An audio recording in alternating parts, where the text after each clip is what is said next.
So when I hear that question, like, why is this work so important? Shouldn't we be focused on public policy?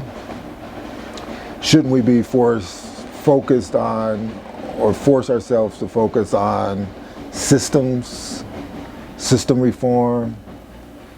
And I always come back to what my father said to me, that everything we do is about people.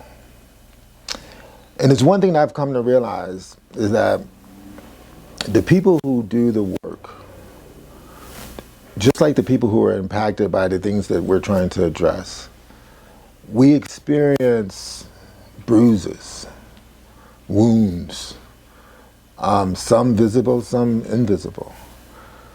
And rarely are we taught to, as individuals, to take care of those wounds.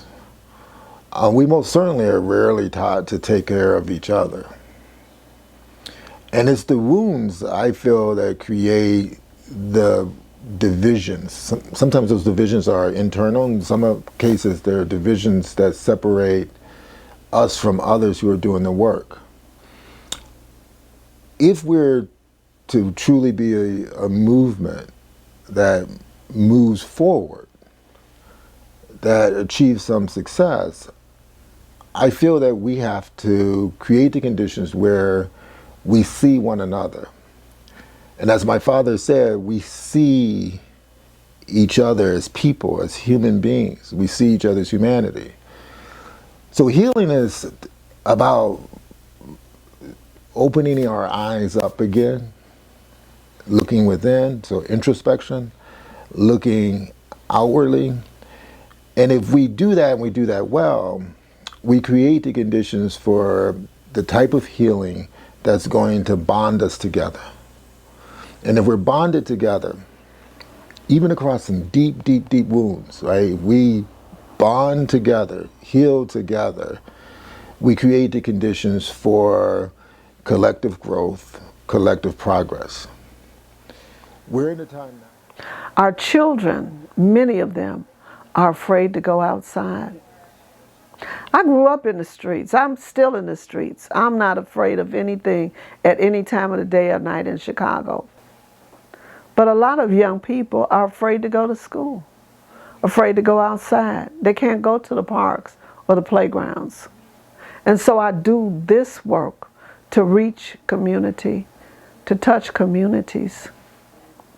We don't have an excuse for this. And we can do better. Each person can make a difference. It's not easy. It's never been easy. But it's possible. And I'm adding myself to the mix to make it a better world for my children, my grandchildren, my great-grandchildren, and those that will come behind. We suffer many losses that we don't even recognize. Loss of opportunity, loss of freedom, loss of movement, loss of relationships, loss of life.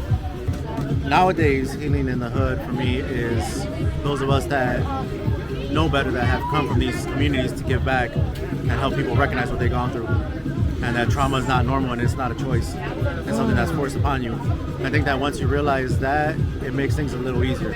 No, I have lots of value for people being who they are. I don't ever want anybody to feel that they have to adjust themselves or be somebody that they're not in order to be in relationship with me. And they don't have to agree with me. And I don't get offended by that. I think, I think the beauty of being in real relationship with people is like valuing the difference and valuing the opportunity to talk about things. So I'm influenced by you and you're influenced by me. And that's beautiful. You can't ask for more than that, for real. Healing for me in my hood would equal love. It's very simple. Love amongst each other, love amongst the community, love amongst the people. That is the simple solution to violence. That is the simple solution to any disruption, in my opinion. It's just purely love. And what that looks like for me is being able to walk around a community and being able to speak to someone, being able to hug someone, being able to feel the presence of someone, and that presence is love. Blessed Mother, planet Earth, heal our wounds and our traumas too.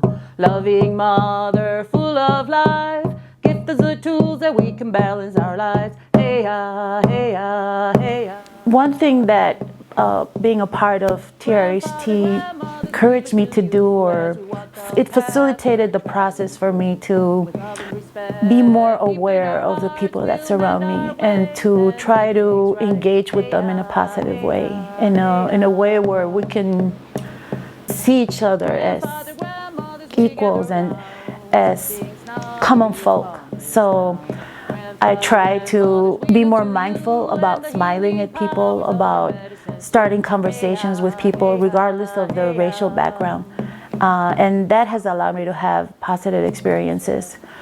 One of the times I was most proud as a Chicagoan, as a Black woman, as a daughter of Julian and Greg, was when I bought my first home on the South Side in Brownsville. And why that was so meaningful to me is because I was born and raised in Aurora. Ever since I came to the city proper for school, for undergrad, the Chicago has this way of asking you this question of, where you from? That is funny. It is part of who we are as Chicagoans. And the trick is knowing how to answer that question correctly. So because I'm from Aurora, I say I'm from Aurora.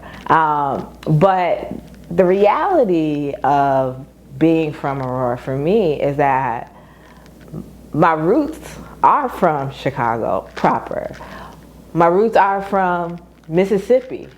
My roots run deep. And part of our story as a family is the migration of Black Chicago, right? What has it meant for our communities to live in Chicago? To know Chicago is to know that we are a beautiful tapestry of neighborhoods, that there's rich stories and rich history. And ultimately, when people ask, are you from here? I feel like what they really want to know is, do you respect this place? Do you understand our history? Do you understand who we are? Are you in community with us? Or are you just passing by, right? And so to me, buying my first home, putting roots, my own roots for myself into this place, is also me making a statement that I'm not just passing by. This is home. This is the place that has loved on me, and I've loved on back. And I am proud to be a Chicagoan. Yeah. Our city needs healing. It needs physical healing. It needs spiritual healing. It needs emotional healing. Right now, in many ways, we're seeing Chicago tear itself apart because of so many issues that have plagued our communities and our communities of color. And the work of TRHT really has been to hold those circles of healing. How can we, as people who really should be standing shoulder to shoulder, who have shared so much pain that's the same, that's similar, our generational trauma, our current trauma, our potential future trauma, our work together in solidarity, how can healing be centered in that so that as a city we can move forward, as a city we can heal? TRHT creates such a profound space in their healing circles and their conversations, not just about healing, but how healing can bridge gaps, how healing can build bridges, and how healing can manifest into solidarity. And as a city, that is where we need to move towards. Actions of solidarity, being of solidarity, energy of solidarity, so that we can, as a people together, united, can move our city to the greatness that we know it holds. All those things rooted in myself as a Black man and Blackness. And that is what has always been the spirit and how I show up in those spaces and who the lens in which I fight for and advocate and believe in and value and uplift. And if we want to produce spaces that allow for our wildest dreams, whatever those may be, to happen, we have to create spaces where we remember that human beings need space to be. Humanity and love can live even in conditions not meant for it to exist. So healing in my hood means a remembrance, not just from systems that I'm a full human being, but from myself that I'm a full human being. And so I think the more spaces and opportunities we create where that can be the center, whether that's circles like this or whether that's spaces for young folks, it's got to be a remembrance that we're human first.